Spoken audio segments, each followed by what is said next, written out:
Barbie Fortesa update. And guest ngayon si Barbie sa It's Showtime para sa Magpasikat 2023 bilang hurado. Yan pa nga kasama ni Barbie, mga hurado din. Yan sila Tercio Cruz, Apple Diab, at may iba pa dyan. Grabe siya.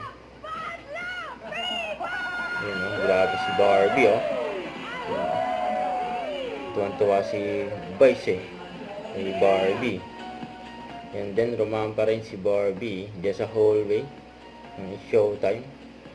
And minodel pa nga niya ang kanyang outfit na pink. Yan, nakita rin sila ni Miss Nova Villa. Yan, na-miss ni Barbie yan. Mga kapuso! Kamusta po kayong lahat? Gusto po kayong imbitahin na panoorin ang pagbabalik ni Ruru Madrid sa prime time Black Rider ngayong gabi na po sa GMA Talibabad pagkatapos ng 24 oras. Congratulations, Chichi! Huwag kalimutan mag-subscribe, click ang notification bell para laging updated po on with your reaction vlog. Bye guys, thank you for watching.